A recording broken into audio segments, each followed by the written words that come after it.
বাসার ছাদে এসে রোজ বিকেলবেলা আমি একটা করে সিগারেট খাই। কেন জানি ইদানিং আমার এমন মনে হয় আমাদের পাশের বাসার জানালা থেকে আমাকে কেউ ফলো করে সামনাসামনি।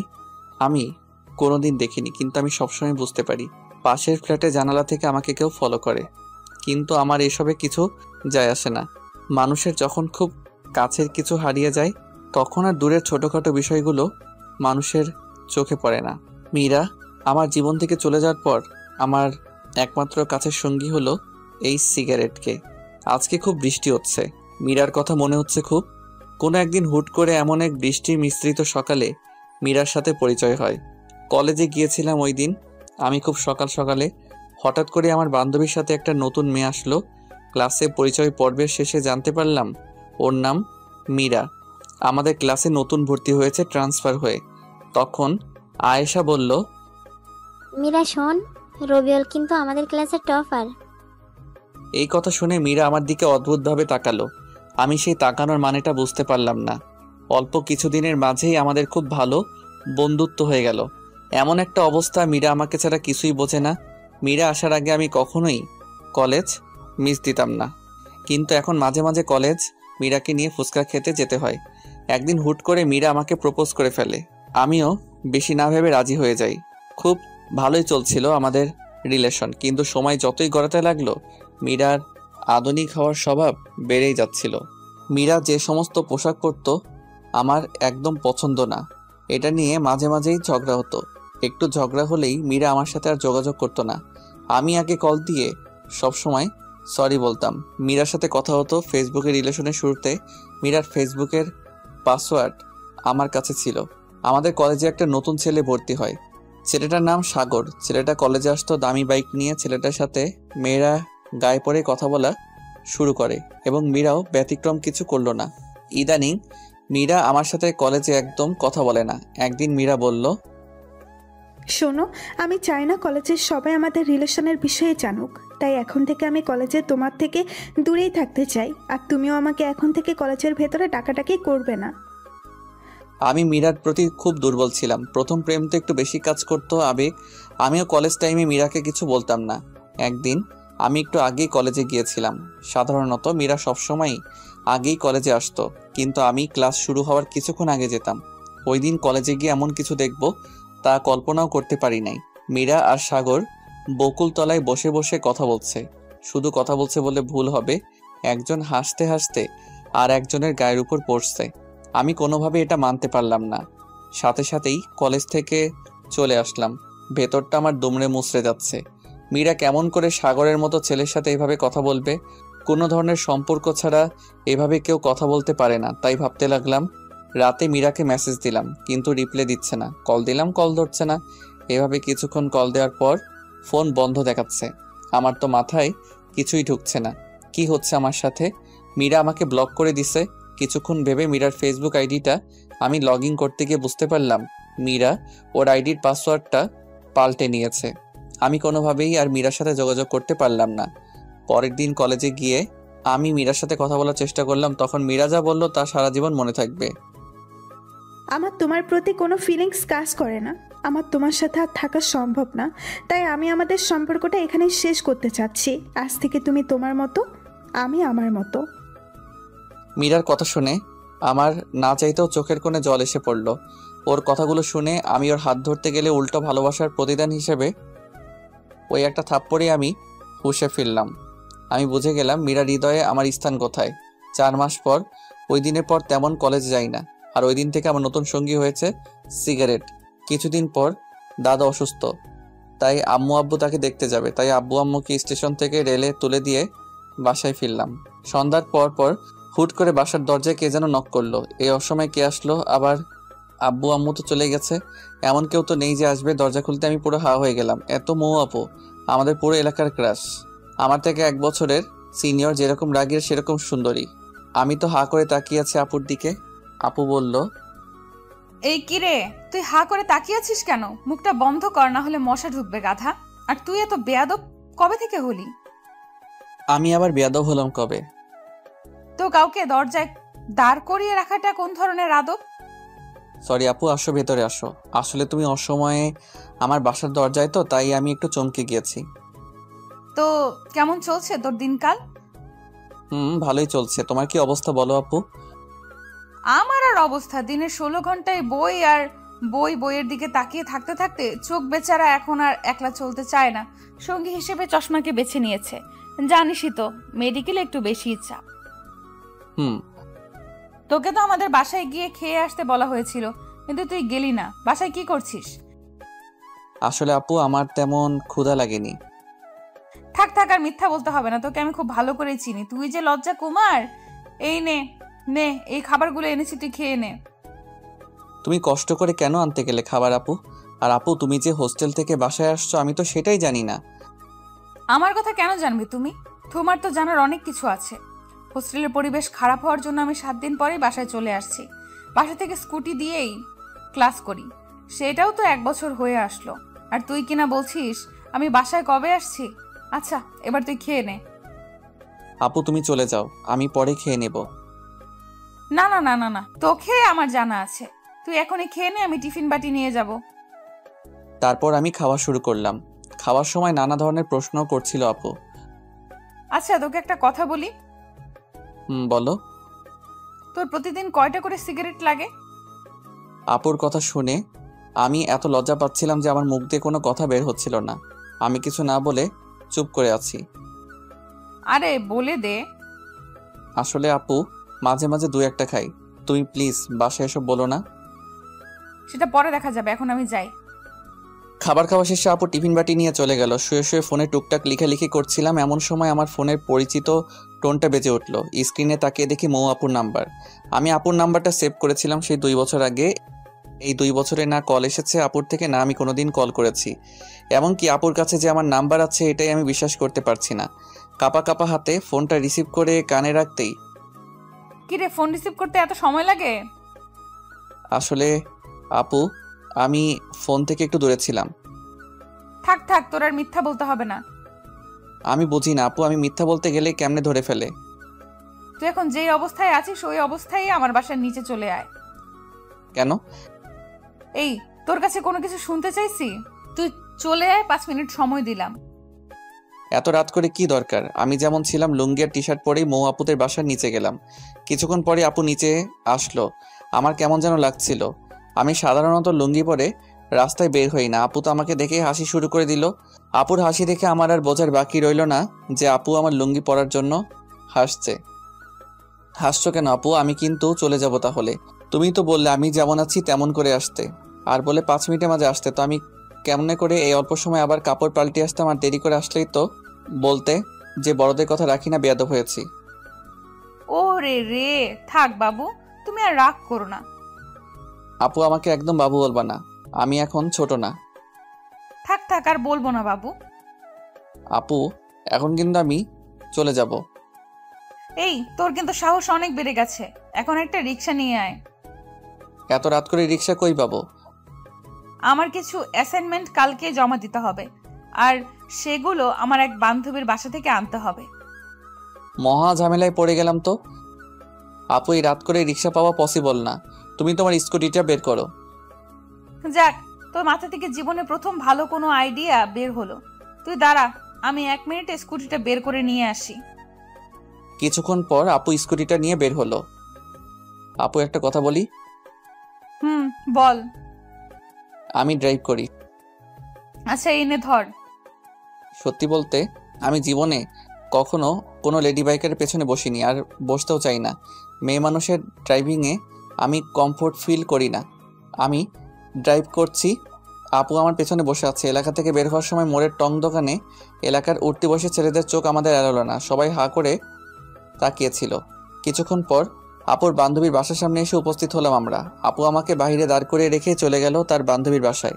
আমাকে যাওয়ার জন্য জোর করলেও আমি গেলাম না। প্রায় 20 মিনিট পর আপু বের হলো বাসা থেকে। এত দেরি করলো কেন? কিছু পেজ লেখার বাকি ছিল, সেটা লেখার জন্য দেরি হলো। আচ্ছা এবার চলো। চল। কিছুক্ষণ যাওয়ার পর হুট করে আপু বলল, রবিউল, বাইক থামা। আমি বাইক থামালাম। কেন থামাতে বললে আপু? চল ফুচকা খাই। এখন এই রাত করে ফুচকা খাবে তুমি? আমরা দুজনই খাবো। আসলে রবিউল, জানিস আমি জানি না আমি দেখতে কতটা ভালো বা খারাপ, কিন্তু জানিস ফুটপাতে বা কোথাও গিয়ে কিছু খেতে চাইলে হয়তো ছেলেরা টিস করবে, আর সেটা না হলে এমন ভাবে তাকিয়ে থাকবে যেন খাবারের বদলে আমাকেই গিলে খাবে। তার জন্য ইচ্ছে থাকা সত্ত্বেও বেশিরভাগ সময়ই বাইরের কোনো কিছু খাই না আমি। এখন তুই আছিস পাশে, প্লাস লোকজনও নেই তেমন, তাই খেতে ইচ্ছে হলো। আচ্ছা চলো আপু, আমরা দুজনে মিলে ফুচকা খেলাম। আপু খুব ফুচকা পছন্দ করে, সেটা আমি বুঝতে পারলাম। খাওয়া শেষ করে চলে আসলাম আমরা। আপুকে বাসায় নামিয়ে আমি চলে আসলাম আমার বাসায়। এসে আমি চলে গেলাম ছাদে। 5-7 ঘন্টা হয়ে গেছে সিগারেট থেকে দূরে আছি। খুব প্যারা হয়ে গেছে সিগারেটের জন্য। দুটো সিগারেট আর লাইটার নিয়ে চলে গেলাম। কেন জানি আজকে আপুর সাথে কথা বলার সময় বেশ কয়েকবার মীরার কথা মনে পড়েছিল আমার। ছাদের এক কোণায় দাঁড়িয়ে সিগারেট মাঝের তামাক পাতাগুলোকে পুড়িয়ে ধোঁয়াগুলো হৃৎপিণ্ডের চারপাশ দিয়ে ঘুরিয়ে সেগুলোর সাথে মীরার স্মৃতিগুলোকে বাহিরে বের করে আকাশের দিকে তাকিয়ে হাওয়াতে মিশিয়ে দিচ্ছি। মধ্যরাতে আমি রুমে আসলাম। এই মধ্যরাতটা খুবই অদ্ভুত। আমরা সবাই মধ্যরাত বললেও এই মধ্যরাত মানে হচ্ছে একটা রাতের শেষ আর একটা দিনের শুরু। এরকম অনেক মধ্যরাত যে নির্ঘুম পার করেছি। সকালবেলা দরজায় কড়া নাড়ার শব্দে আমার ঘুম ভাঙলো। দরজা খুলতেই আমার চোখ তো পুরো আটকে গেল। মৌ আপুকে মেডিকেল কলেজের ড্রেসে দেখে আমি পুরো হা হয়ে তাকিয়ে আছি। এই আবার হা করে তাকিয়ে আছিস কেন? গলা দিয়ে মাছি ঢুকবে। আসলে আপু তোমাকে খুব ভালো লাগছে কলেজ ড্রেসে। হয়েছে হয়েছে, এত বেলা অবধি ঘুমানো স্বাস্থ্যের জন্য খারাপ। আপু জানি আমি ভালো ভালো কাজ করলে যে সবকিছু আমার সাথে ভালো হবে সেই কথা আমি বিশ্বাসী না। আচ্ছা আচ্ছা, তোর এই কাপ্রিক কথা আমাকে বলতে হবে না। এই নে তোর খাবার, তাড়াতাড়ি খেয়ে নে। এখন খাবো না, তুমি কলেজ চলে যাও, আমি পরে খেয়ে নেব। না, তুই এখনই খেয়ে নে। আমাকে আজকে কলেজে তোকে ড্রপ করতে হবে। আমার স্কুটির চাকায় প্যারেক ঢুকেছে, তাই তুই তো জানিসই গাড়ি ধরে যেতে চাইলে আমি আর কলেজে পৌঁছাতে পারবো না। ইচ্ছে থাকা না সত্ত্বেও এখন আমাদের কলেজ ধরেই মৌ মেডিকেল কলেজের সামনে দিয়ে নিয়ে যেতে হবে। 4 মাস যাবৎ আমি শহরে বের হই না, ভালো লাগে না লোকালয়ে এখন আর আমার। সত্যি বলতে আমি আর আমাদের কলেজে যেতে চাই না। তার বড় কারণ হলো মীরা আর আমার অসংখ্য স্মৃতি রয়েছে ওই কলেজের সাথে। খাওয়া দাওয়া করে রেডি হয়ে মৌ আপুকে নিয়ে বের হলাম। সাথে আমার আব্বুর দেওয়া ডিসকভার 100cc গাড়িটি। নিজের বাইক থাকার জন্য আমি মাঝে মাঝে বাইক নিয়ে যেতাম কলেজে, কিন্তু কম দামি হওয়ায় মীরা কখনো আমার বাইকে চড়েনি, আমিও কখনো জোর করিনি। আমার নিজেরও কিছুটা লজ্জা লাগতো। কলেজের সবারই প্রায় দামি দামি বাইক, আর সেখানে আমার এত কম দামি বাইক। আমি নিজেও তাই কলেজে খুব বেশি নিয়ে যেতাম না বাইক, বাস ধরে যেতাম কলেজে। অনেক দিন পর আমার বাইক বের করলাম। আব্বু খুব যত্নে রাখতো বাইকখানা। আপুকে নিয়ে কলেজের উদ্দেশ্যে রওনা দিলাম। বাইকের মিটার 50-এর আশেপাশে, স্বাভাবিকভাবে চালাচ্ছিলাম বাইক। আচ্ছা রবিউল, একটা কথা বলবি আমায়? তোর মনে ঠিক আমার সম্পর্কে কি ভাবনা আছে? ঠিক বুঝতে পারলাম না আপু, তোমার সম্পর্কে কি ভাবনা থাকবে আর? মানে আমি তোর কাছে মানুষ হিসেবে কেমন? তুমি একটু রাগী, কিন্তু মনটা খুব ভালো তোমার। বেশ কিছুক্ষণ পর আমি আমার কলেজের সামনে গিয়ে আটকে গেলাম রাস্তায় জ্যামের জন্য। বেশ কিছু বন্ধুর সাথে রাস্তায় দেখা হলো। আমার পেছনে মৌ আপুকে দেখে তো সবাই জেলাস ফিল করছিল। খুব কাছের কয়েকজন বলে দিল, দোস্ত তাহলে ডক্টরের সাথে হয়ে গেল। এরকম কমেন্টে আমি লজ্জায় মাথা তুলতে পারছিলাম না। আপুর দিকে তাকিয়ে দেখে উনি মুচকি মুচকি আসছে। সামনে একটা বাসের চাকা ফেটে গিয়েছে। কমপক্ষে 20 মিনিট তো লাগবেই। যেখানে বাঘের ভয় সেখানেই রাত হয়। দেখে আমার বন্ধু রাতুল আসছে। আমাকে পচানোই ওর সবচেয়ে প্রিয় স্বভাব। দোস্ত, তুই এখানে আটকে আছিস? আর ওইদিকে পুরো কলেজের তো এখন টপ নিউজ তোর ডক্টর গার্লফ্রেন্ড। তা দোস্ত, ভাবি কিন্তু দেখতে আগুন সুন্দরী। এতদিন তাহলে কলেজে না আসে ভাবিকেই সময় দিতে ভালোই। তো ভাবির সাথে একটু পরিচয় করিয়ে দে, নাকি সেটাও দিবি না? আমি কিছুই বলতে পারছি না। ভাবি, আমি রাতুল। আমি রবিউল, একই সাথে একই বিভাগে পড়ছি। আমি মৌ, এখন ঢাকা মেডিকেল কলেজে পড়ছি। মনে মনে তো সে আল্লাহকে ডাকছি। এখন যদি আপু বলে দেয় সে আমার বড় বোন, তাহলে লজ্জায় মাথা কাটা যাবে। আচ্ছা ভাবি, আপনাদের সম্পর্ক কতদিনের? এই তোর এখন এসব জানতে হবে না। রাস্তায় দাঁড়িয়ে কেউ এসব কথা বলে, এখন সময় নেই। আরে দোস্ত, এমন করিস কেন? রাস্তায় তো জ্যাম, আর কতদিন তোর সাথে কথা হয় না। মনে চাইতেছে রাতুলকে কলেজের পুকুরে যদি ডুবাইতে পারতাম। আমরা রিলেশনে গিয়েছি 4 মাস হলো প্রায়। আর কিছু জানার আছে কি রাতুল? না ভাবি, আর কিছু বলার নেই। সময় করে একদিন আমাদের ক্যাম্পাসে আসবেন, কিন্তু অনেক আড্ডা দিব। হুম, সময় পেলে অবশ্যই আসবো একদিন। হারামজাদা, তোর ভাবি বলার স্বাদ যদি না মিটাই তো আমার নাম রবিউল না। হারামি, তুই আমারে এমন অবস্থায় ফেলেছিস সেটা আমি জানি। জ্যাম ছেড়ে গেছে। রাতুলকে বিদায় জানিয়ে আমি বাইক স্টার্ট দিয়ে আপুকে নিয়ে মেডিকেলের দিকে ছুটলাম। আমার লজ্জার ঘোর এখনো কাটেনি, একদম চুপ করে আছি। কিরে, তোর কি কথা বলা বন্ধ হয়ে গেল নাকি? আসলে আপু সরি, প্লিজ তুমি কিছু মনে করো না। আসলে কলেজের বন্ধুরা এমনই, তিলকে তাল বানিয়ে ফেলে। সেটা আমি বুঝেছি। ধন্যবাদ আপু, তুমি অনেক মিথ্যা বলে হলেও আমার মান সম্মানটা বাঁচিয়ে দিছো। আপুর কলেজের সামনে এসে গিয়েছে, আপুকে নামিয়ে দিয়ে চলে আসলাম। বাসায় এসে শুয়ে আছি, ফোনে আম্মুর সাথে কথা হলো। দাদার অসুখ নাকি আরও বেশি, ওনাদের আসতে ভালোই সময় লাগতে পারে। আমিও তেমন কিছু বললাম না। আপুর সাথে এই 2 দিন সঙ্গ দিয়ে আমার মনটা কিছুটা হালকা হয়েছে। অনেকদিন পর বই নিয়ে বসলাম। বিগত 4 মাসে বইয়ের সাথে সম্পর্ক বিচ্ছেদ ছিল। টানা 4-5 ঘন্টার মতো পড়লাম। হুট করেই মৌ আপুর কথা মনে হলো। আপুকে তো আমি রেখে আসছি কলেজে। আপু যদি আসার সময় গাড়িতে করে আসতে চায় তাহলে অনেকগুলো বাস পাল্টিয়ে আসতে হবে, অনেক টাইম লেগে যাবে। কেন যেন আমার অবচেতন মনের কথা শুনে আমি বাইক নিয়ে চলে গেলাম আপুকে নিয়ে আসার জন্য। আপুর কলেজের সামনে গিয়ে দেখি 3:20 বাজে। বেশ কিছুক্ষণ ওয়েট করার পর আপুকে দেখতে পেলাম। আপু কিছুটা দূর থেকে আমাকে দেখে একটা তৃপ্তির হাসি দিল। আপুর হয়তো আমাকে দেখে অবাক হলো। কিরে, আবার কি মনে করে এসেছিস? কেন, এসে কি তোমাকে ঝামেলায় ফেললাম নাকি? আমি কি তোকে বলছি নাকি তুই এসে আমায় ঝামেলায় ফেলেছিস? তুই অনেক দায়িত্বশীল হয়ে গিয়েছিস দেখা যাচ্ছে। আপুকে নিয়ে আসার সময় আপু বাইক থামিয়ে হোটেলে খাবারও খাওয়ালো আমায়। আপু হয়তো আমার চেহারা দেখে বুঝেছিল আমি দুপুরে খাবার খাইনি। যদিও আমি বাহিরের খাবার খুব একটা খাই না, কিন্তু আপুর জোরাজোরিতে তবুও খেতে হলো। আপুকে বাসার সামনে নামিয়ে দিয়ে আমি চলে আসলাম বাসায়। সারা দিনটা ভালোই কাটলো। অনেকদিন পর একটা সম্পূর্ণ দিন ভালো কাটলো। সন্ধ্যার পরপরই পড়তে বসলাম। রাত 9টার দিকে কলিং বেলের শব্দ। ক্রিং ক্রিং। আপু আসছে। আপু টিফিনের বাটিটা আমার হাতে দিয়ে বলল, যা তাড়াতাড়ি একে গরম গরম খাবার খেয়ে নে। আপু, প্রতিদিনই আমার প্রিয় প্রিয় খাবার রান্না হয় নাকি তোমাদের বাসায়? আরে সেরকম না, কাকতালীয় ভাবেই হয়তো তোর প্রিয় খাবারগুলি রান্না হচ্ছে আমাদের বাসায়। আমিও ব্যাপারটা সিরিয়াসভাবে না নিয়ে খাওয়া শুরু করলাম। অর্ধেক খাওয়ার পর তাকিয়ে ভদ্রতার খাতিরে আপুকে জিজ্ঞাসা করলাম, আপু তুমি খেয়েছো রাতের খাবার? না, আমি খাইনি।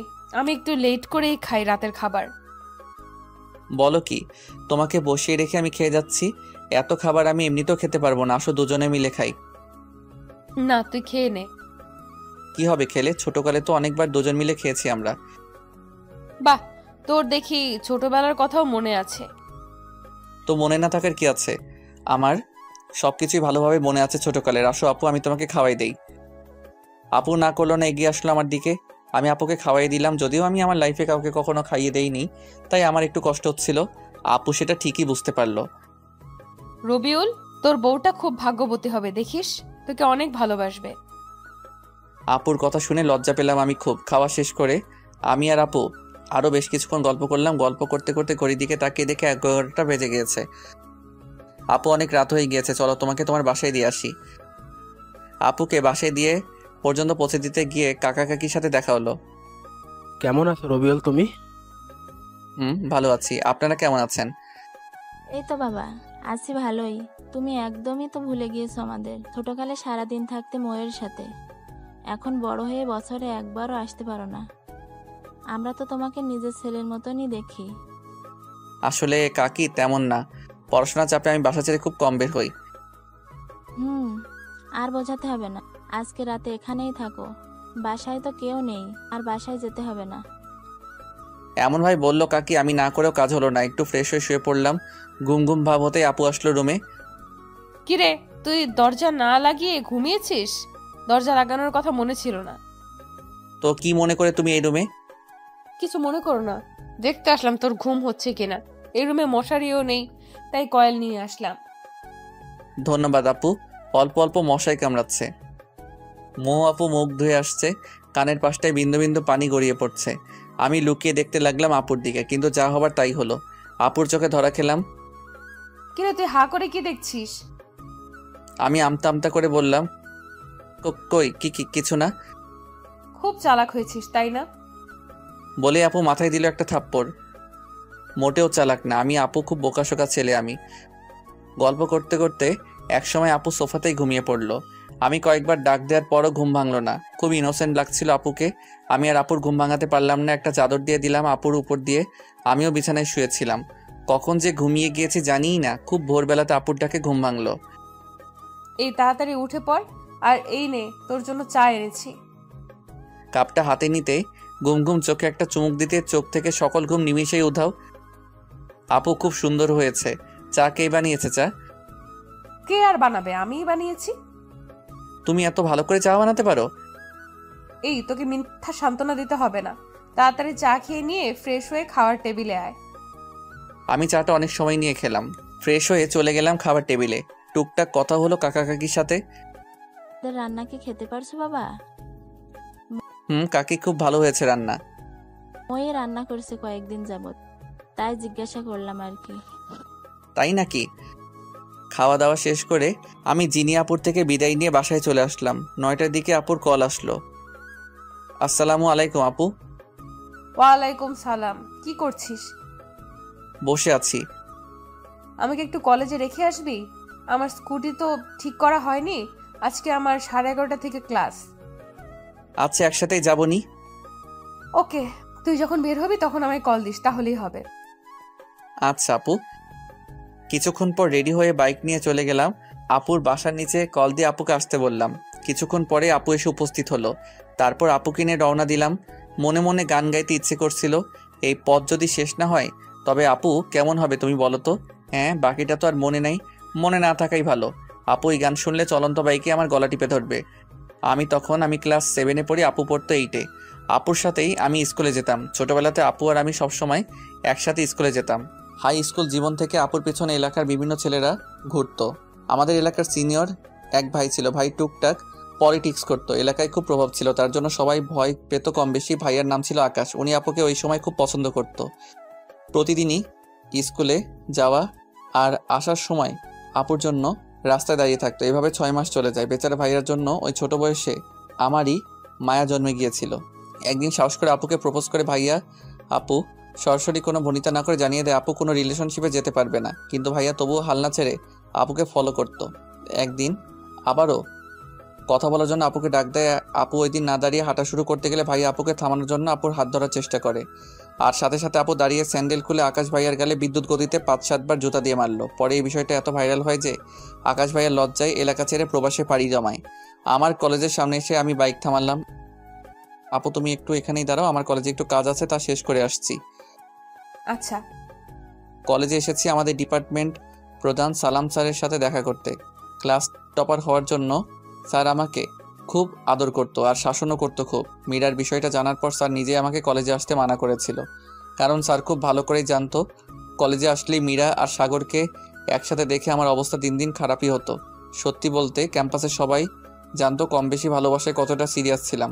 স্যারের চেম্বারে গিয়ে দেখি স্যার নেই। অফিস সহকারীর সাথে কথা বলে জানতে পারলাম স্যার আমাদের ক্লাস নিচ্ছে। আমি আমাদের ক্লাসের সামনে গেলাম। খুব নার্ভাস লাগছে, হয়তো অনেকদিন পর মীরার সাথে দেখা হবে। দরজা খুলে স্যার আসতে পারি? আসো। আসসালামু আলাইকুম স্যার। ওয়ালাইকুম সালাম। কেমন আছো তুমি? ভালো আছি স্যার, আপনার সাথে কিছু কথা আছে। আচ্ছা, আমার ক্লাস শেষ, তুমি আমার রুমে আসো। তারপর স্যারের সাথে কলেজের ব্যাপারে কিছু কথা ছিল, সেগুলো বলে চলে আসলাম আপুর কাছে। তারপর আপুকে নিয়ে কলেজে নামিয়ে দিলাম। ধন্যবাদ, সাবধানে যাবি বুঝলি। আমাকে মেসেজ দিস পৌঁছে। আমি বাধ্য ছেলের মতো মাথা নেড়ে চলে আসলাম। বাসায় এসে আপুকে একটা কল দিয়ে জানিয়ে দিলাম। আপুর সাথে কথা বলে কেমন যেন একটা শান্তি পাই। শান্তিটার মানে কি সেটা আমি জানি না। বিকেলে আবার আপুর কল। কিরে রবিউল, কি করতেছিলি? তেমন কিছু না আপু। কাজ না থাকলে আমায় একটু নিয়ে যেতে পারবি? তো বন্ধুরা, এতক্ষণ ধরে গল্পটি শুনেছ। গল্পটি তোমাদের কাছে কেমন লাগছে? যদি গল্পটি ভালো লেগে থাকে এবং এ ধরনের গল্প আরও শুনতে পছন্দ করো, তাহলে এক্ষুনি নিচে থাকা সাবস্ক্রাইব বাটনটি টিপে আমাদের পরিবারের একজন সদস্য হয়ে যাও এবং গল্পটি কন্টিনিউ করো। আর হ্যাঁ, একটি সুন্দর কমেন্ট করতে কিন্তু ভুলবে না। আমি আসছি। আপুকে নিতে গেলাম। আপুর কথা ভাবতে ভাবতে বাইক চালিয়ে যাচ্ছিলাম। হুট করে আচমকা রাস্তায় কুকুর এসে পড়লো। আমার বাইকের সামনে যা হবার তাই হলো। ব্যালেন্স ঠিক রাখতে পারলাম না। রাস্তার পাশের একটা বড় গাছের সাথে ধাক্কা খেলাম। তারপর আর কিছুই মনে নাই। চোখ খোলার পর নিজেকে হসপিটালে আবিষ্কার করলাম। উপর দিকে তাকিয়ে দেখি আমার হাত ব্যান্ডেজ করে ঝুলানো রয়েছে। ভালো করে চারপাশে তাকাতেই দেখি মৌ আপু আমার পাশে বসে কান্না করছে। আপু আমার চোখ খুলতে দেখেই চোখের জল মুছলো। কান্না করছো কেন আপু? আমার কিছুই হয়নি, ঠিক আছে আমি। আমি তোকে আসতে না বললে কিছুই হতো না। সরি, তুই আমাকে মাফ করে দে। আপু তুমি পাগলের মতো কী সব বলছো? আসলে রাস্তায় হুট করে মাঝপথে কুকুর এসে যায়, কুকুর বাঁচাতে গিয়ে আমি ব্যালেন্স হারিয়ে ফেলি। একটু পরেই ডক্টর আসলো। ডক্টর আসার পর বুঝতে পারলাম আমার ডান হাতের হাড় ভেঙে গিয়েছে। আমাকে হসপিটালে আনছে কে আপু? আমি যতদূর জানি একটা গাড়ির ড্রাইভার তোকে পৌঁছে দিয়েছে, আর তোর ফোনে আমার নাম্বার প্রথমে থাকায় আমাকে কল দিয়ে জানায়। তারপর আমি আসছি। আমি এসে রাতুলকে কল দিছি, তারপর রাতুলও আসছে। আচ্ছা আপু, তুমি রাতুলকে কেন কল দিচ্ছ? এখন তো দিলে আমায় বিপদে ফেলে। রাতুলের সামনে যদি তোমাকে আপু আপু করে বলি, তাহলে কলেজে আমার যেটুকু সম্মান আছে তার সবটুকু নিলাম করে দিবে ও। জানো না তো আপু, তুমি রাতুল থাকেই আমাকে পচানোর জন্য সব সময়। প্লিজ আপু, রাতুলকে বুঝতে দিও না যে তুমি আমার বড় আপু। প্লিজ আপু। আচ্ছা আচ্ছা, সে আমি দেখছি, কিন্তু বাবু তুমি আমাকে আপু বইলো না আবার রাতুলের সামনে। আমাকে আপুর সাথে কথা বলতে শুনেই রাতুল ভেতরে আসলো। কিরে দোস্ত, তুই কি ভাবিকে নিয়ে স্বপ্ন দেখতে দেখতে বাইক চালানো শুরু করছিলি নাকি? সামান্য কুকুরের সঙ্গে ধাক্কা লেগে এই অবস্থা। বড় কোনো গাড়ি থাকলে তো কথাই ছিল না। হারামি, তুই কি আমাকে দেখতে এসেছিস নাকি আমাকে আরো খোঁচাতে এসেছিস? আরে না রে দোস্ত। আচ্ছা শোন, ডক্টরের সাথে কথা বলে দেখ কি বলে। আমি বাসায় চলে যাব, এখানে থাকলে আমার দম বন্ধ হয়ে আসবে। তোর দম বন্ধ হলেও 7 দিনের আগে রিলিজ দিবে না কোনোভাবেই। শরীরের অনেক জায়গায় কেটে গিয়েছে। যেখানে বাঘের ভয় সেখানে রাত হয়। আমার সবচেয়ে অপছন্দের জায়গা হলো হসপিটাল। আচ্ছা তুই থাক দোস্ত, আমি সন্ধ্যার দিকে আবার আসবো তোদের জন্য খাবার নিয়ে। আরে ভাই, তোর খাবার আনতে হবে না, তুই ফ্রি থাকলে এমনি আসিস। তুই এখন চুপ করে রেস্ট কর, তোর কিছু বলতে হবে না। ভাবি আমি গেলাম তাহলে, আমার বন্ধুর খেয়াল রাখেন ভালো করে। মৌ আপু মাথা নাড়িয়ে শুধু হুম হুম বলল। রাতুল চলে যেতে আমি হাঁপ ছেড়ে বাঁচলাম। ও থাকলে কথা বলতে বলতে আমাকে জ্বালিয়ে মারত। আপু একটা কথা বলি? বল। আমার তো আপু হসপিটালে থাকলে দম বন্ধ হয়ে আসবে। তুমি তো হবু ডক্টরই, দেখো না ডক্টরের সাথে কথা বলে কিছু করে আমাকে বাসায় নিয়ে যেতে পারো নাকি? আচ্ছা দেখছি, তুই এত অস্থির হচ্ছিস কেন? তুই একটু শুয়ে থাক, আমি দেখি ডক্টরের সাথে কথা বলে আসি, দেখি কিছু করা যায় নাকি। বেশ কিছুক্ষণ পর আপু আসলো রুমে। রবিউল, আমি ডক্টরের সাথে কথা বলছি। আমি মেডিকেলের ছাত্রী হওয়ায় ডক্টর তোকে ছাড়পত্র দিতে রাজি হয়েছে, কিন্তু 7 দিন তোর নার্স হিসেবে আমাকে তোর পাশে থাকতে হবে। ও আচ্ছা তাহলে থাক, আমি এখানেই থাকি, তোমার পড়াশোনা অনেক ক্ষতি হয়ে যাবে। এই, তুই কি আমার থেকে বেশি বুঝিস নাকি? আমার পড়ার কথা তোর ভাবতে হবে না। তারপর আপু আমার প্রেসক্রিপশনটা নিয়ে গেল কিছু ইনজেকশন আর ওষুধ আনার জন্য। আপু যাওয়ার 2 মিনিট পরেই আচমকা মীরা এসে উপস্থিত। মীরাকে দেখে আমার বিরক্ত লাগছে। কেমন আছো? কি করে হলো এসব? বলেই তো ন্যাকা কান্না শুরু করে দিল। এই নাটকের তো আমি কোনো মানে বুঝতে পারলাম না। আমার মুখ দিয়ে কোনো কথা বের হচ্ছিল না মীরার সাথে কথা বলার জন্য। আমার ভেতরে কোনো কথা নেই। এমন সময় মৌ আপু এসে পড়লো। আপুকে দেখে মীরা আমার শরীর ধরে কান্না করছিল। মৌ আপুর দিকে তাকাতেই দেখি আপুর মুখটা কালো হয়ে গিয়েছে। আপু পুরো একটা বিব্রতকর অবস্থায় পড়ে গেল। রবিউল, কে উনি তোমার? কেউ না তেমন, আমাদের ক্লাসেই পড়ে। আমার কথা শুনে এক মুহূর্তে মীরার কান্না থেমে গেল। তেমন কিছু না বলে আপু আর আমার থেকে বিদায় নিয়ে চলে গেল। আমি কিছুতেই হিসাব মিলাতে পারতেছি না। মীরা কেন আসলো হসপিটালে? এটা কি আমাকে নিয়ে মীরার নতুন কোনো গেম? মীরা চলে যাওয়ার পর আমি আর আপু একটা সিএনজি করে আপুদের বাসায় চলে আসলাম। আপুর চোখের দিকে আমি তাকাতেই পারছি না। একটু পর পরই আপুর চোখ দিয়ে জল পড়ছে। আপু প্লিজ, তুমি আর কান্না করো না। তুমি এভাবে যদি কান্না করো তাহলে আমি একটু সুস্থ হব না। চোখের জল মুছে জোর করে হাসার চেষ্টা করলো আপু। কিছুক্ষণের মধ্যে বাসায় পৌঁছালাম, কিন্তু হাত ভাঙা থাকায় খাওয়া নিয়ে বাজলো বিপত্তি। আমি চামিচ দিয়েও ভাত তুলতে পারছিলাম না। পুরো হাতই শক্ত করে ব্যান্ডেজ করা বাধ্য হয়ে আপু আমাকে খাওয়াই দিচ্ছিল। আপু তুমি এত ভালো করে খাওয়াই দিতে শিখলে কই থেকে? এর আগে কাকে কাকে খাওয়াইছো? আমার লাইফের ফার্স্ট কাউকে আমি নিজের হাতে খাইয়ে দিতেছি, বুঝলি? বুঝেছি আপু। কি বুঝলি? এটাই যে আপু তুমি সব বিষয়ে পারফেক্ট একজন মানুষ। আপু একটা কথা বলি? বল। তোমার বিএফ নেই? আছে, আমার বিএফ। আপুর বিয়ে পাচ্ছে এই কথাটা শুনে আমার ভেতরটা নাড়া দিয়ে উঠলো। আপু আমি আর খাবো না, আমার পেট ভরে গিয়েছে। আপু চলে গেল প্লেট রেখে আসতে। আমি বুঝলাম না, আপুকে তো আমি ভালোবাসি না, তাহলে আপুর বিয়ে পাচ্ছে এটা শুনে আমার কষ্ট হচ্ছে কেন? তবে কি আমি আপুর প্রেমে পড়ে গিয়েছি? না, এসব ভাবাও ঠিক না। আপু কিছুক্ষণ পর রুমে আসলো। কিরে রবিউল, মন খারাপ নাকি তোর? একটু মন খারাপ, আব্বু আম্মুর কথা মনে পড়েছে। ও আচ্ছা, তুই শুয়ে শুয়ে বিশ্রাম নে। তাহলে কোনো কিছু লাগলে আমায় ডাক দিস। আমার কিছু পড়া আছে, আমি পড়তে বসবো। আচ্ছা আপু, যাও তুমি। আর শোনো আপু, কাকা কাকিকে বলো তারা যেন আমার অ্যাক্সিডেন্টের কথা আব্বু আম্মুকে না জানায়, শুধু শুধু চিন্তা করবে। আচ্ছা, সেটা আমি এখন বলে দিচ্ছি, তুই বিশ্রাম কর। আপু চলে গেল। আপু যাওয়ার সাথে সাথেই কেমন যেন শূন্যতা অনুভব করছি। শুয়ে শুয়ে অতীতের কথাগুলো ভাবছি, কত না সুন্দর ছিল দিনগুলো। মীরা এসে আমার জীবনটা এলোমেলো করে দিচ্ছে। সত্যিকারের ভালোবাসা মানুষের জীবনকে যেমন সুন্দর করে তোলে, মিথ্যে ভালোবাসা তেমনি জীবনকে বিস্ময় করে তোলে। এজন্যই হয়তো কোনো একজন বলেছেন, মদ খা, পারলে গাঁজা খা, তবু প্রেম করিস না। কলিজাটা পচে যাক, তবু ভেতরটা ভালো থাক। 11টার দিকে আপু আসলো রুমে, সাথে 2 কাপ কফি এনেছে। এই নে কফি খা, ভালো লাগবে। আপুর থেকে কাপটা নিয়ে চুমুক দিতে ভেতরটা শান্ত হয়ে গেল। অসাধারণ কফি বানিয়েছে আপু। কফি খেতে খেতে গল্প করছিলাম। আচ্ছা আপু, তুমি কিন্তু বললে না তোমার বিএফ আছে কিনা। এই, তুই আমার বিএফ এর খোঁজ খবর নিয়ে কি করবি বল? তোর কি মনে হয় আমার বিএফ আছে? মেডিকেলে পড়ে আবার বিএফ? আমার সম্পর্ক ওই ডিপার্টমেন্টের বইয়ের সাথে। আপুর কথা শুনে তৃপ্তি পেলাম। আচ্ছা, তোর জিএফ নেই? তুই তো ডুবে ডুবে জলপান করিস। সত্যি বলতে আমিও সিঙ্গেল এখন। আপু কিন্তু একটা রিলেশনে ছিলাম আমি অতীতে, কিন্তু ওই মেয়েটা অল্পতেই ধোকা দিয়ে চলে গেছে। আমার কথা শুনে আপু এভাবে হাসবে এটা আমি ভাবিনি। আপুর হাসির শব্দে আমার হৃদয় খুব আঘাত করলো। আমার কি দোষ নাকি আমার দোষ এটাই, আমি অন্ধের মতো আমার ভালোবাসার মানুষটিকে বিশ্বাস করেছি। আমার চোখ দিয়ে অজান্তেই জল এসে পড়লো। আরে পাগল, সরি, কান্না করে দিতে হবে না। আরে কলেজ লাইফে 2-1টা প্রেম বিচ্ছেদের ঘটনা স্বাভাবিক, বুঝলি? দেখিস ওই মেয়ের চেয়েও ভালো একজন আসবে তোর জীবনে। তুই শুধু মন দিয়ে পড়াশোনা কর, ক্যারিয়ারে ফোকাস রাখ। এখন নতুন করে আর রিলেশনে জড়াস না।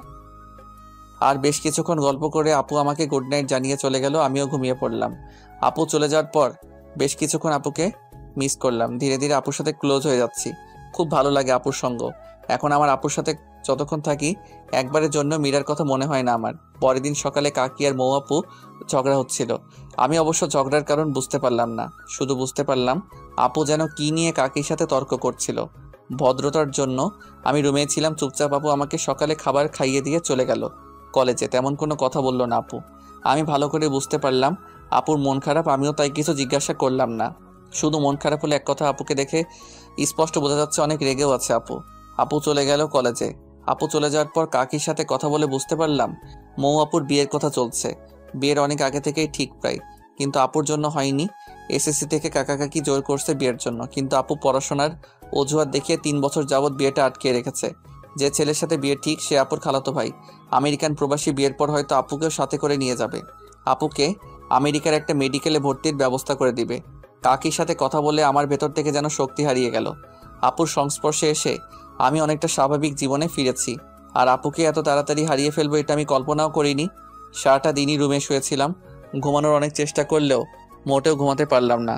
বিকেলবেলায় একটু ছাদে গেলাম। ফোনটায় গান বাজিয়ে আমি বসে বসে সূর্যাস্ত দেখছিলাম। এমন সময় হুট করে আপুর ডাকে হুঁশ ফিরল। কিরে, ছাদে কি করছিস একা একা? আমি তোকে সারা বাসা খুঁজে ক্লান্ত হয়ে গিয়েছি। তা তোর কি মন খারাপ নাকি? না, মন খারাপ নেই, এমনি বসে আছি একটু। সকালে কাকির সাথে কি নিয়ে ঝগড়া করলে? যদিও আমি জানি কি নিয়ে আপু ঝগড়া করেছে, তবুও আপুর থেকে শোনার জন্য জিজ্ঞাসা করেছি। ও, ভালো কথা মনে করেছিস। তোকে একটা কথা বলি, কাউকে বলিস না। আচ্ছা আপু বলো। আমার বিয়ে ঠিক করেছে আম্মু আব্বু। 3 বছর অনেক কষ্টে আটকে রেখেছি, কিন্তু এবার আর পারবো না রে। আমি হয়তো বিয়ের আগে কোনো পাগলামি করে ফেলতে পারি। তুই কথা দে, আমি যাই করি না কেন তুই আমাকে সাহায্য করবি। আপু এমনভাবে বললো আমি না করতে পারলাম না। আপুকে কথা দিয়ে ফেললাম। যাক, ভালোই লাগছে। আপু তাহলে কোনোভাবে হয়তো নিজের বিয়েটা আটকে দিবে। 10 দিন পার হয়ে গিয়েছে। আজকে আমার ব্যান্ডেজ খুলে দিল আপু। আমি এখন পুরোপুরি সুস্থ। আম্মুর সাথে কথা হয়েছে। আমি বলেছি তোমরা আরও কিছুদিন থাকো, আমার কোনো প্রবলেম হচ্ছে না। আপুদের বাসা থেকে আমরা আমার বাসায় চলে আসছি। ভালোভাবে চলছিল দিন। টুকটাক খোঁজ খবর আপুই নেয় আমার, আর খাবার তো আপুই দিয়ে যায়। এর মধ্যে একদিন রাত 2টায় আপুর কল। আমি একটু ভয় নিয়ে রিসিভ করলাম। এত রাতে আপু কি মনে করে কল দিলা? এই তোকে কয়বার কল দিছি দেখ হারামি, 22 বার কল দিছি এইবার দিয়ে। সরি আপু, আমি ঘুমেছিলাম। আচ্ছা আচ্ছা, কি হয়েছে আপু বলো? কিছু হয়নি, দরজা খুল তাড়াতাড়ি। মানে বুঝতে পারলাম না। এই দরজা খুলতে বলছি তোকে, খুলবি নাকি মার খাবি? আমি কিছুটা অবাক হয়ে দরজা খুললাম। খুলেই তো কারেন্টের শক খেলাম। আপু একটা ব্যাগ নিয়ে দাঁড়িয়ে আছে। ভেতরে ঢুকে আমাকে যা বললো তা শোনার জন্য আমি মোটেও প্রস্তুত ছিলাম না। এই তাড়াতাড়ি তোর কিছু প্রয়োজনীয় কাপড় গুছিয়ে নে, আমি বাসা থেকে পালিয়েছি। আমার মাথায় কোনো কিছুই কাজ করছিল না। কি হলো, কথা কানে যায় নাই? আপুর থাপ্পড়কে হুঁশে ফিরলাম। ব্যাগ গুছিয়ে নিয়ে বাসা তালা দিয়ে বের হলাম। এখন আমি আর আপু রেল স্টেশনে দাঁড়িয়ে আছি। আমি এখনো জানি না আপু কই যাবে। চারিদিকে শুনশান নীরবতা। দেখে বোঝার উপায় নেই এই স্টেশনগুলো দিনের বেলায় কতটা ব্যস্ত হয়ে পড়ে। স্টেশন যদি কোনো মানুষ হতো তাহলে এখনকার পরিস্থিতি হতো ঠিক কমে যাওয়া একজন রোগী। কিছু মানুষ স্টেশনে রাত্রি যাপন করে, যাদের থাকার মতো আশ্রয় নেই। কতই না অদ্ভুত রহস্যময় আমাদের এই পৃথিবী। অনেক ঘর ফাঁকা আছে আমাদের দেশে, যেখানে ঘুমানোর কেউ নেই। আর এখানে ঘুমানোর মানুষ আছে কিন্তু ঘর নেই। দিন শেষে আমরা মিথ্যে করে বলে ফেলি উচ্চ গলায়, মানুষ মানুষের জন্য। আমার মনে হয় এটা বলা ঠিক না। এখন বলা উচিত মানুষ স্বার্থের জন্য। আপুর দিকে তাকিয়ে আমি কিছুই বুঝতে পারছি না। এরকম পরিস্থিতিতে এত চুপ করে আছে কেমন করে? আপুর ডাকে কিছুটা হকচকিয়ে গেলাম। রবিউল, বলো আপু। এই শোন, সবার আগে তুই আমাকে এই আপু বলাটা অফ করে রাখ। যেভাবে আপু আপু করিস, মানুষের সামনে না আবার বিপদে ফেলে দেস। আপুর কথার আগামাথা কিছুই বুঝলাম না। আপু বললে আবার কিসের বিপদ হবে? আমি না বুঝেই ইশারায় মাথা নাড়লাম। আপুর টিকিট কাউন্টার থেকে টিকিট কেটে নিল। আমি একদম চুপ করে আছি। এই নে রবিউল, টিকিটগুলো তোর কাছে রাখ। টিকিট হাতে নিয়ে বুঝতে পারলাম আমরা সিলেট যাচ্ছি। ঘড়ির দিকে তাকিয়ে দেখি 3:40 বাজে। রেল আসবে 3:55-তে, আর এই স্টেশন থেকে ছেড়ে যাবে ঠিক 4টায়। আপু, তোমার প্ল্যানিংয়ের কিছু তো বললে না? 2 ঘন্টা যাবৎ তোমার সাথেই আছি শুধু শুধু। শোন, এখন কোনো কথা নয়, রেলে চড়ার পর আমি সব বলবো। আমি শুধু মাথা নাড়ালাম। আমরা দুজনে মিলে রেলে চড়লাম। আমরা ভিআইপি কামরায় উঠেছি। আমরা বাদে পুরো কামরায়, কয়েকজন কাপল বাদে পুরো কামরাই ফাঁকা ছিল।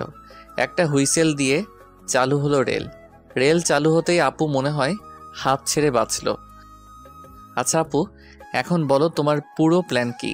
তুই কি কিছুটা জেনেছিলি আগে? আম্মু আর আব্বু আমার উপর জিদ করে কোনো ধরনের অনুষ্ঠান না করে আজকে আমাকে বিয়ে দিয়ে দিত। আমি রাজি না হলে জোর করে দিত বিয়ে আজকে আমাকে। আমি কোনো উপায় না পেয়ে রাতে বাসা থেকে লুকিয়ে চলে আসছি। তাড়াহুড়োতে মাথায় কোনো বুদ্ধি আসছিল না, আর তোকে কল দিয়েও পেলাম না। কত চিন্তা হলো আমার জানিস। যখন তুই কল রিসিভ করছিলি না, তখন একেবারের জন্য মনে হচ্ছিল তুই কল না ধরলে নিজেই নিজের একটা ক্ষতি করে ফেলবো। আল্লাহর রহমতে তুই 22 বারেই রিসিভ করে ফেলেছিস। সরি আপু, আসলে আমি ঘুমিয়েছি 1টার দিকে, আর তুমি কল দিছো 2টার দিকে, তাই ধরতে পারিনি। আচ্ছা ঠিক আছে, সরি বলতে হবে না। তোর আসার সময় প্রয়োজনীয় কিছু কাপড় নিয়ে আসছি সাথে করে, আর আমার সাথে কিছু ক্যাশ টাকা ছিল 50,000, সেগুলো নিয়ে আসছি। টিউশনি করে জমাইছিলাম টাকাগুলো। কমপক্ষে 1 মাস বাসায় যেতে পারবো না আমি। বাসায় গেলে বিয়ে কনফার্ম। আমি যতদূর জানি ভাইয়ার ছুটি 1 মাসের মতো। ভাইয়া চলে যাওয়ার পরে আমি বাসায় যাব। এই 1 মাস আমরা সিলেট থাকবো। এখন তোর কোনো আইডিয়া বা পরামর্শ থাকলে আমায় দে। আপু, তুমি তোমার ফোনের সিম খুলে ফেলে দাও, আর আমিও আমার সিম খুলে ফেলছি। সিম খুলে ফেলবো কেন আমরা? আসলে আপু, তুমি তো জানোই তোমার আব্বু কত প্রভাবশালী লোক। হয়তো কাল থেকে পুলিশের মাধ্যমে তোমাকে খোঁজা শুরু করবে। তখন এই সিম থাকলে আমরা খুব সহজেই ধরা খেয়ে যাব। তুই আসলে একটা জিনিয়াস। আপু আমাকে জিনিয়াস বলাতে আমি খুব খুশি হলাম, কিন্তু প্রকাশ করলাম না। রেল চলছে তার আপন গতিতে। আপুর 2 চোখ ভরে প্রচণ্ড ঘুম। 30 মিনিট পার হতে না হতে আপু ঘুমিয়ে গেল। আমার কাঁধে মাথা রেখেছে। কেন জানি বিষয়টাতে আমি খুব শান্তি পেলাম। পুরোটা জার্নিতে আপু ঘুমিয়েছে আমার কাঁধে মাথা রেখে। ঘুম থেকে উঠে একটাবার ধন্যবাদও দিল না। আপু মানুষটি কত নিষ্ঠুর। আপুর এই ঘুমের জন্য আমি 6 ঘন্টা টানা একভাবে বসেছিলাম। নড়াচড়া করার ফলে যদি আপুর ঘুম ভেঙে যায়, এই জন্য স্থির ছিলাম।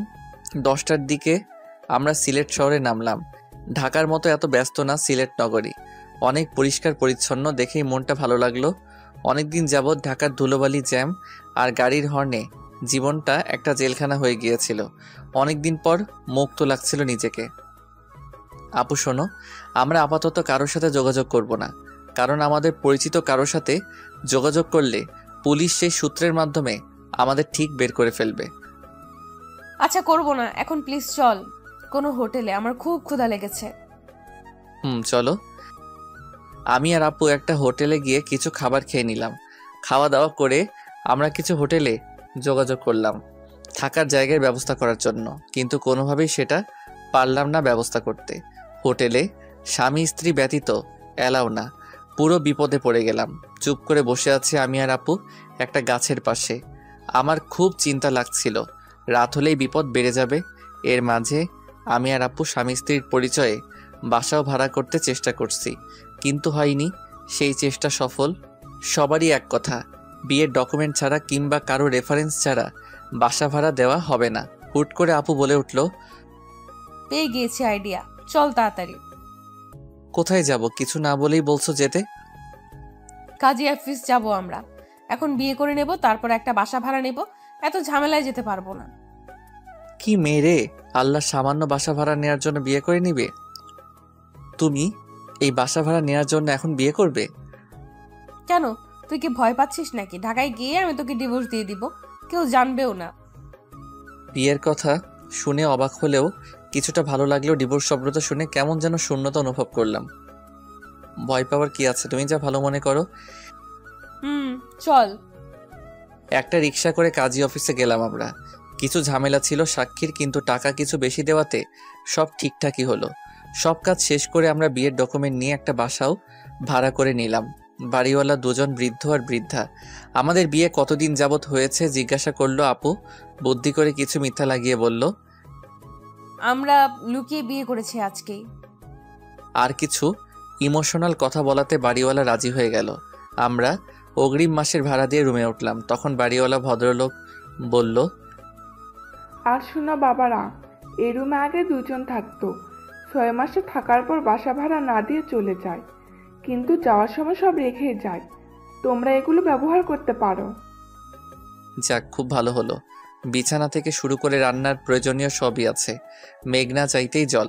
আপিও খুব খুশি হলো, বাড়িওয়ালা চলে গেল। আমি আর আপু বিছানায় বসে আছি। না চাইতেও আমার চোখ দিয়ে জল এসে পড়েছে। কি থেকে কি হয়ে গেল। সত্যি বলতে আমার বিয়ে নিয়ে অন্যরকম একটা স্বপ্ন ছিল। সামান্য কিছু সুবিধার জন্য বিয়ে করতে হলো, অথচ কালেমা থেকে কবুল বলা সবই কতটা দামি। কিরে, তুই কান্না করছিস কেন? কই কান্না করছি, চোখে হয়তো ধুলো গিয়েছে। আচ্ছা তুই রুমে থাক, তাহলে আমি ফ্রেশ হয়ে আসি। আপু চলে গেল ফ্রেশ হতে। আমি বিছানায় বসে বসে ভাবছি, আজকের রাতটা আমার বাসর রাত। আপু গোসল করে আসছে। আপুর ভেজা চুলগুলো একটা তোয়ালে দিয়ে বাঁধা। কানের পাশের কিছু চুল থেকে টপ টপ করে পানি পড়ছিল। আপুকে এই অবস্থায় দেখে আমি পুরো শক খেলাম। কিরে, তুই কি দেখিস অমন করে? মনে হয় আজকে তুই প্রথম দেখছিস আমায়। যা গোসল করে আয়। যাচ্ছি। আমি গোসল করে আসলাম। এসে দেখি আপু তার চুল ছেড়ে দিয়েছে শুকানোর জন্য। আপুর এত বড় চুল আমি তো বুঝতেই পাইনি। এর আগে আপুকে যতবার দেখেছি আমি কখনো আপুর চুল দেখিনি। আজ দেখে আমি পুরো অবাক। এত পড়াশোনা করে আপু কেমন করে তার চুল সামলাতো? আপু একটা কথা বলি। বল। আচ্ছা আপু, তুমি কেমন ছেলেকে বিয়ে করতে চাও? তোর মতো ছেলেকে? আমি এগুলো নিয়ে ভাবিনি কখনো। সত্যি কথা হলো, আমি মেডিকেল কোর্স শেষ করে বিয়ে করতে চাই। তার আগে এগুলো নিয়ে ভাবতে চাই না। ও আচ্ছা। আচ্ছা দেখ রবিউল, এখন তো এই বাসায় আমরা কমপক্ষে 1 মাস থাকবো। আর যেহেতু আমরা এখানে স্বামী স্ত্রী হয়ে বাসা ভাড়া নিয়েছি, তাই তুই আমাকে টোটালি আপু বলা অফ কর। সবসময় তুই আমাকে নাম ধরেই ডাকবি। আপু আর নাম ধরে ডাকতে গেলে দেখবি গুলিয়ে ফেলবি। এখানে আমাদের না চাইলেও স্বামী স্ত্রীর মতো অভিনয় করতে হবে। আর সেটা না করলে ধরা খেলে আবার পুলিশও দিতে পারে। এখানকার মানুষ অনেক সচেতন। তো এখন থেকে আমি তোকে তুমি করে বলবো, আর তুই আমাকে নাম ধরেই ডাকবি, ঠিক যেরকম স্বামী স্ত্রীরা কথা বলে। আপুর কথা শুনে ভালোই লাগলো। নিজেকে সত্যি সত্যি জামাই মনে হচ্ছিল। কিন্তু তুমি আবার কিছু মনে করবে না, বলবে না তো যে বেয়াদবি করছি? আরে পাগল তুই, আমিই তো বলছি সব করতে, বিপদের জন্যই তো আমরা এসব করছি। আচ্ছা মৌ, খুব ভালোবাসা মিশিয়ে আপুকে নাম ধরে বললাম। রাতের বেলায় আবার বাড়িওয়ালা আসলো আমাদের রুমে।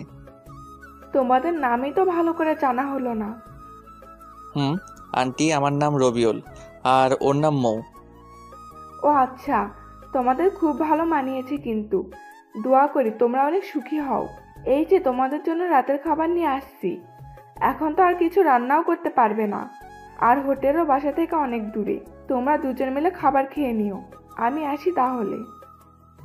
আচ্ছা আন্টি, যাক ভালোই হলো, খুব ক্ষুধা লেগেছিল আমার। আচ্ছা মৌ, চলো আমরা খেয়ে নেই তাহলে। তোমাকে কি খাইয়ে দিতে হবে? আপু আমার দিকে খুব অবাক হয়ে তাকালো। তুই এমন করে কথা বলছিস কেন? কেমন করে বলি? এমন ভাবে বলছিস যেন আমরা সত্যি সত্যি স্বামী স্ত্রী। থাক থাক, কথায় আছে তো, কান আর ভালো করতে নেই। তুমি বললে যেন আমরা স্বামী স্ত্রীর মতন থাকি, আর এখন বলছো আমি কিভাবে কথা বলছি। আর তুমি নিজেই বললে স্বামী স্ত্রীর মতন অভিনয় করতে। হ্যাঁ বলছি তো। তো এখন তুমি আমাকে তুই করে বলছো কেন? সরি, আসলে সারা জীবন তুই করে বলেছি তো, তাই আর কি। আচ্ছা, এরপর থেকে আর হবে না। সরি, তুমি রাগ করো না, আমি তুমি করেই বলবো, কিন্তু দয়া করে এর ফায়দাটা নিও না। যদি কোনো রকম ফায়দা নিতে চাও তাহলে আমি তোমার মাথা ফাটিয়ে দেব। কি ভয়ঙ্কর মেয়ে রে বাবা! আরে তুমি কি আমাকে ওই ধরনের ছেলে ভাবো? না, সেটা ভাবি না, কিন্তু ছেলে বলে কথা। মৌ, তুমি আমার চরিত্র নিয়ে কথা শোনালে। হয়েছে, এখন আর রাগ আর ঝগড়া করতে হবে না। চলো এখন আমরা ঘুমিয়ে পড়ি। এখনই ঘুমিয়ে পড়বো? কেন? না ঘুমিয়ে কি করব আমরা? ফোনে তো সিম নেই যে একটু অনলাইনে যাব। তাই বলে বাসর রাতে ঘুমানো কি ঠিক হবে? বাসর রাত মানে? আরে দেখো, আমাদের বিয়েতে কোনো ভেজাল নেই। পিওরভাবেই বিয়ের সব কাজ সম্পূর্ণ করেছি আমরা। ইসলামী শরীয়ত মেনেই তো বিয়ে করেছি। সেই হিসেবে আমাদের তো বাসর রাতই আজকে। চলো না মৌ, সকল নিয়ম ভেঙে ফেলি আমরা। আমার কথাগুলো শুনে এক মুহূর্তে আপুর চোখে ভয় চলে আসলো, যদিও কথাগুলো আমি সব বলছি মজা করে। রবিউল, তুমি প্লিজ এসব বলো না। আমি তোমাকে আমার চেয়েও বেশি বিশ্বাস করি। আমি জানি আমি ভুল করলেও তুমি কোনো ভুল করবে না। সরি, আমি তোমার সাথে একটু মজা করেছি। আপুর নাম ধরে ডাকতে আমার খুব লজ্জা লাগে, কিন্তু তবুও অভ্যাস করে নিতে হবে, কারণ অন্য কেউ আপুর ডাক শুনে ফেললে আবার ঝামেলায় পড়তে হবে। আচ্ছা চলো আমরা তাহলে এখন ঘুমাই। সারাদিন তো অনেক ধকল গেল আমাদের উপর দিয়ে, কিন্তু বিছানায় যেতেই হলো। আর এক বিপত্তি, দুজন আমরা এক বিছানায় ঘুমাবো। এই তুমি আমার সাথে ঘুমাবে কেমনে? তুমি নিচে ঘুমাও, আমি বিছানায় ঘুমাবো। আমাকে দিয়ে এত কিছু করিয়ে তুমি কি আমাকে নিচে রাখতে চাচ্ছ? আর এই ঠান্ডায় আমি ফ্লোরে ঘুমালে কালকে আমাকে কবর দিতে হবে। তাও ঠিক। একটা কাজ করো, বিছানার মধ্যে বালিশ দাও, আমি ওপাশে আর তুমি ওপাশে ঘুমাও। আচ্ছা ঠিক আছে। আপু আর আমি শুয়ে আছি। গত 24 ঘন্টায় কত কিছুই না ঘটে গেল। কল্পনায়ও এগুলো কখনো আমার মাথায় আসতো না। কিছুদিন আগেও যাকে হারানোর ভয়ে আটকে উঠেছিল আমার অবচেতন মন, আর আজকে তার সাথে এক বিছানায় রয়েছি। আবার হয়তো 1 মাস পর কোথায় থাকবো সেটা সৃষ্টিকর্তাই ভালো জানে। অনেক চেষ্টা করেও আমার ঘুম আসছিল না। আপুর দিকে একটু তাকাতেই দেখি আমি গভীর ঘুমে আছি। এত তাড়াতাড়ি ঘুমায় কেমনে মানুষ? আপুকে নিষ্পাপ লাগছিল ঘুমন্ত চেহারায়। আপুকে দেখে একটু লোভ হচ্ছে। আপুকে যদি একটু স্পর্শ করতে পারতাম। কি সব ভাবছি রাতে আমি। আপুকে নিয়ে ভাবতে ভাবতে ঘুমানোর জন্য খুব সুন্দর একটা স্বপ্ন দেখলাম। সকালবেলায় আপুকে দেখে স্বপ্নের কথা মনে হতেই আমার লজ্জা লাগছিল। রাতে স্বপ্ন দেখেছি আপু আর আমি শুয়ে আছি। আমি কোনো একটা কারণে রাগ করেছি। এই রবিউল, তুমি আমার উপর রাগ করে আছো কেমনে? তবু আমি কোনো কথা বলছি না। আপু বারবার আমার সাথে কথা বলার চেষ্টা করছিল। আমি চুপ করে আছি। এক সময় এসে আপু জোর করে আমার ঠোঁটে ঠোঁট লাগিয়ে খুব জোরে একটা আমি নিঃশ্বাস নিতে পারছিলাম না। আপু ছেড়ে দেওয়ার পর আমি হাঁপাচ্ছিলাম। এই তুমি কি নিয়ে হাসছো? কিছু না, এমনি হাসছি। সারাদিনই আপুর সাথে খুনসুটি ভালোই কাটলো। বিয়ের প্রথম দিন। মৌ, আমি একটু বাহিরে যাব, তুমি বাসায় থেকো, কোথাও যেও না। আমাকে একা রেখে কই যাবে তুমি এই নতুন জায়গায়? আমার একটু দরকার আছে, থাকো তাহলে। আমি গেলাম। আমার মানিব্যাগটা নিয়ে বের হলাম। বাসা থেকে বের হয়ে একটা রিক্সা নিয়ে শহরে গেলাম। আসলে আমি শহরে আসছি মৌ আপুর জন্য কিছু বই কিনতে।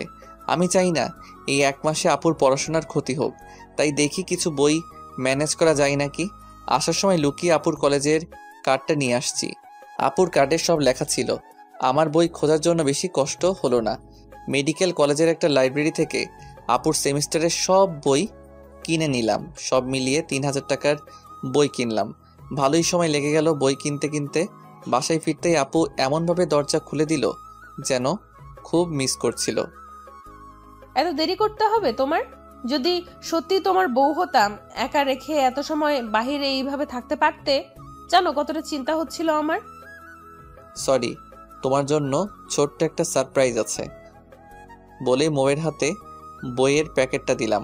আমি আসার সময় গিফট পেপারে করে মুড়িয়ে নিয়ে আসছিলাম।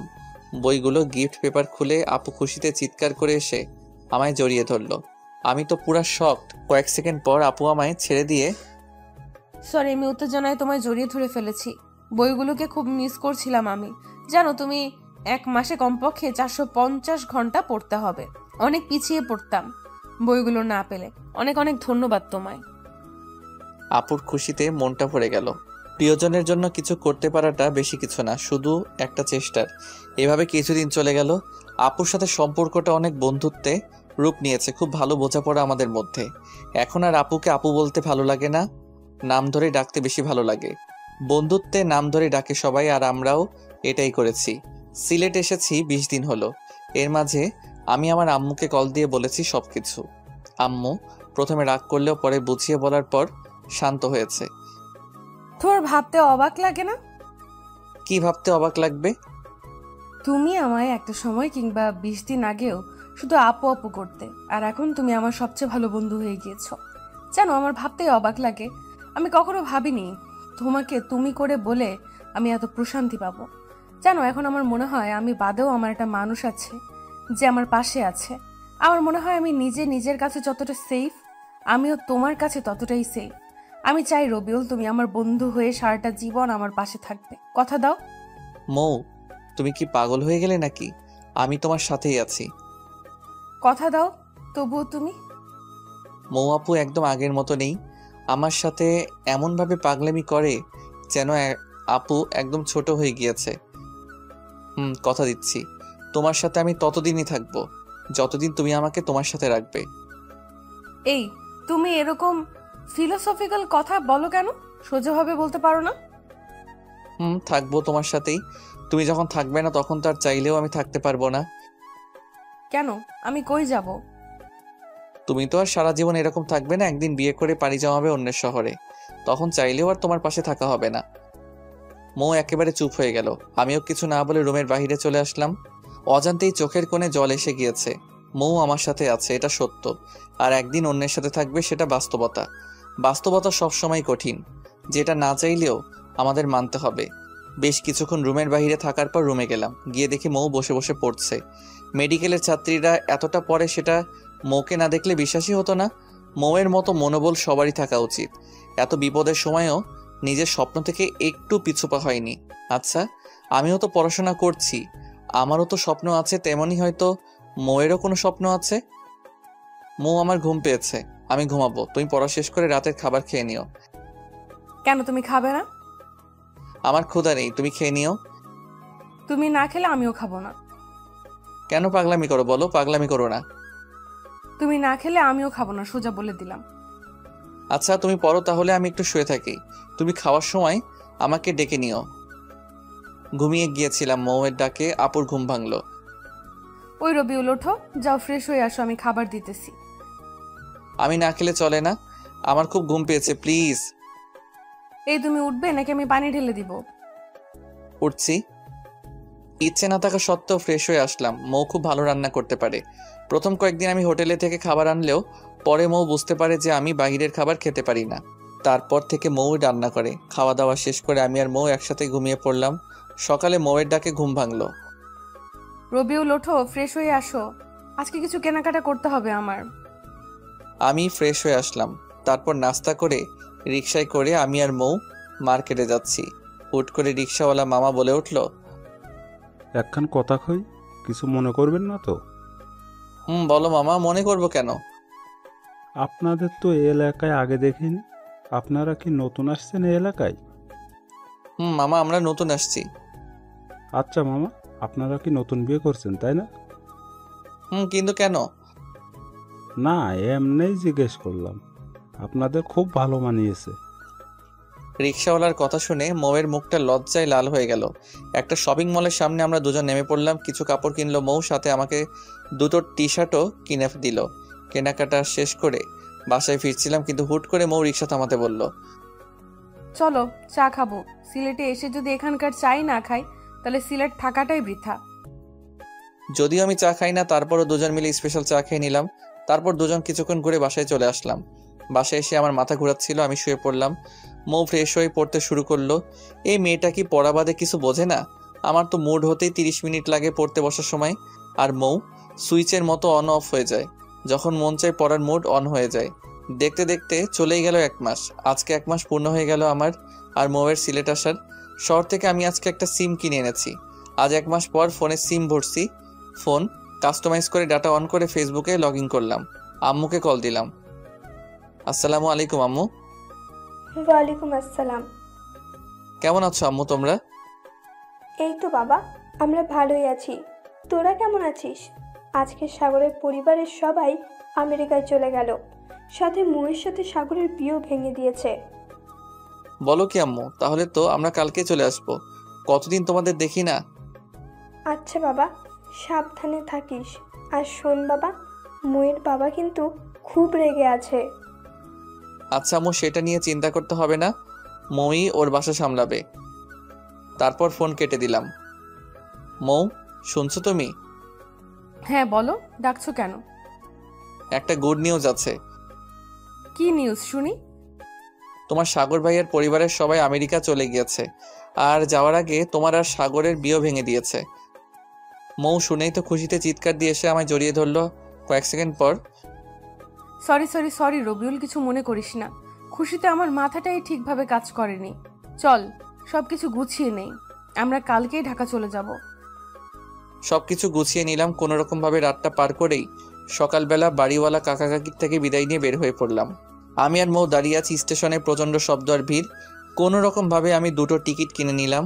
9টা 20 বাজে, 10টায় রেল আসবে। দুজন মিলে বসে আছি আর রেলের জন্য অপেক্ষা করছি। আজকে মনে মনে ভাবছি রেল যেন 10 মিনিট পর আসে। আমি খুব ভালো করেই জানি বাসায় যাওয়ার পর হয়তো আর এভাবে মৌয়ের কাছাকাছি থাকা হবে না। একেই বলে ভাগ্য। আজকে সময়ের 2 মিনিট আগেই রেল আসলো। খুব ইচ্ছে করছিল মৌকে নিয়ে এই শহরে থেকে যেতে, কিন্তু বাস্তবতা সেটা কখনোই মেনে নিবে না। ইচ্ছে না থাকা সত্ত্বেও মৌকে নিয়ে রেলে উঠলাম। কি তোমার কি মন খারাপ নাকি? না, মন খারাপ থাকবে কেন? অনেকদিন পর বাসায় যাচ্ছি, মন খারাপ হবে কেন বলো? কিন্তু 1 মাসে এই জায়গাটার মায়ায় পড়ে গিয়েছিলাম, তাই একটু মিস করছি। আমিও মিস করছি। আচ্ছা মৌ, তোমার কি মনে হয় বাসা থেকে কি রিয়াক্ট করতে পারে? আমাকে কি কিছু বলবে কাকা কাকি? আমি খুব ভালো করেই জানি যাই হয়ে যাক না কেন তোমায় একটা কথাও শোনাবে না, কারণ এখানে তোমার কোনো দোষ নেই। আমি প্রাপ্ত বয়সী হয়ে আমার নিজের ইচ্ছেতেই আমি তোমার সাথে বাসা ছেড়েছিলাম। কথায় আছে না, অল্প শোকে কাতর অধিক শোকে পাথর। ঠিক বলছো। আজকে আর মৌ ঘুমালো না। হয়তো বাবা মাকে দেখার জন্য মনটা অস্থির হয়ে গিয়েছে। মৌকে আমি আস্তে আস্তে খুব বেশি মিস করছি। আর কয়েক ঘন্টা পর মৌ হয়তো আর এতটা কাছে থাকবে না। রেল ঢাকার স্টেশনে থেমে গিয়েছে। চলো, আমরা এসে গিয়েছি। চলো। রেল থেকে নামলাম। এখান থেকে আমরা আপাতত আলাদা হয়ে যাই। আমি কিছুটা মন খারাপ করে বললাম, আচ্ছা ঠিক আছে। আমি স্টেশনে দাঁড়িয়ে আছি। মৌ একটা রিক্সা নিয়ে চলে যাচ্ছে। মৌ চলে যাচ্ছে, কিন্তু কেন যেন মনে হচ্ছে আমার সবকিছুই নিয়ে যাচ্ছে। চোখের কোণে জল এসে পড়ছে। হাতের উল্টো পিঠ দিয়ে জল মুছে একটা বড় করে দীর্ঘশ্বাস নিলাম। ছেলেদের কান্না করতে নেই, এগুলোর কোনো মূল্য নেই। আমি অনেকক্ষণ পর রিক্সা নিয়ে বাসের উদ্দেশ্যে রওনা দিলাম। বাসায় আসতে আম্মু এসে আমাকে জড়িয়ে ধরে কান্না করে দিল। তুই কেমনে আমাদের ছেড়ে এতদিন ছিলি? জানিস আমি আর তোর বাবা কত চিন্তা করেছি। আমি আমার ভুলটা বুঝতে পারলাম। প্রত্যেকটা সন্তান তার বাবা মায়ের কাছে কতটা প্রিয় সেটা হয়তোবা আমরা বাবা কিংবা মা না হওয়া অবধি বুঝতে পারবো না। অনেকদিন পর বাবা মার সাথে রাতের খাবার খেলাম। পৃথিবীতে যত রান্নাই হোক না কেন, মায়ের হাতে রান্নার উপরে কিছুই নেই। খুব তৃপ্তি নিয়ে খেলাম। খাওয়া দাওয়া করে রুমে চলে আসলাম। মনে মনে মৌয়ের উপর খুব রাগ হচ্ছে। মেয়েটা কতটা স্বার্থপর, একটা কলও দিল না। আর আমি কিনা এই মেয়েটার জন্য 1 মাস বাসা ছেড়ে দিলাম। খুবই রাগ হচ্ছিল মৌয়ের উপর। আমি রুমে শুয়েছিলাম, একটু পরই বাসায় কথা শব্দ শুনতে পেলাম। কোনো আত্মীয় আসছে হয়তোবা, কিন্তু সেদিকে আমার কোনো মাথা ব্যথা নেই। একটু পর আমাকে আম্মু এসে ডাক দিল। আমি গিয়ে দেখি মৌয়ের আব্বু আম্মু আসছে। আচ্ছা রবিউল, তুমি অন্তত একবার বলতে পারতে নাকি? আমরা তো তোমাদের বাবা মায়ের মতনই। আমি তো কাকার কথার কিছুই বুঝতে পারছি না। কি বলছেন কাকা? আমি কিছুই বুঝতে পারছি না। হয়েছে বাবা, যা হওয়ার তা তো হয়েই গিয়েছে। এখন আর ওইসব নিয়ে কথা বলে কিছু যাবে আসবে না। তো বিআই সাহেব বলেন কবে বিয়ের ডেট দেবেন? আমরা কিন্তু একটু দেরি করতে চাচ্ছি না। আর রবিউলের সাথে বিয়ে হলে তো অনেক ভালোই হবে, সারা জীবন আমাদের কাছেই থাকতে পারবে। আচ্ছা বেয়াই, তাহলে দেরি করতে হবে না। আর আগামী শুক্রবারই বিয়ের তারিখ তাহলে ঠিক রইল। আচ্ছা বিআই সাহেব, আমরা তাহলে এখন উঠি। উঠবেন মানে? মিষ্টি মুখ না করে কোথাও যেতে পারবেন না। কই গো রবিউলের আম্মু, দাও বেয়াই বেইনকে মিষ্টি দাও। মৌয়ের বাবা চলে গেল। কিছুই বুঝতে পারছি না কি হচ্ছে এসব। 10 মিনিট পরই মৌ আমাকে কল দিল। সরি, আমি তোকে আর কল দিয়ে কিছু বলতে পারিনি। বলবো কেমন করে আর? বাসায় এসেই দেখি আব্বু আম্মু আবার নতুন করে তোর সাথে বিয়ে নিয়ে কথা বলছে। আমি না করতেও বাজারে চলে গিয়েছে। বাজার থেকে মিষ্টি কিনে নিয়ে নাকি তোমাদের বাসায় যাবে, বিয়ে নিয়ে নাকি কথা বলার জন্য। কাকা কাকি আসছিল, আমাকে কিছু বলার সুযোগই দিল না। বিয়ের তারিখ ঠিক করে চলে গেল। বলো কি তুমি? তোমার বাবা মাও রাজি হয়ে গিয়েছে, তুমি কিছু বলো নাই কেন? আমি আর কি বলবো, আমার কাছে কেউ তো কিছু শুনলই না। আচ্ছা, তুমি একটু কাল আমার সাথে দেখা করতে পারবে? পারবো। কোথায়, কখন? বিকেল 4টায় লেক পারে চলে এসো। মৌ কলটা রেখে দিতে আমি তো লুঙ্গি ড্যান্স দেওয়া শুরু করে দিলাম। মেঘনা চাইতেই বৃষ্টি। এখন মৌ যত যাই করুক, আমি কোনোভাবেই ওর বিয়ে ভাঙতে পারবো না। ও সরি, ওর বিয়ে বলতে আমাদের বিয়ে। এর আগে মৌয়ের বিয়ে ভাঙতে হেল্প করছি আমি, কিন্তু এখন আর মৌয়ের বিয়ে ভাঙার মতো কেউ নেই।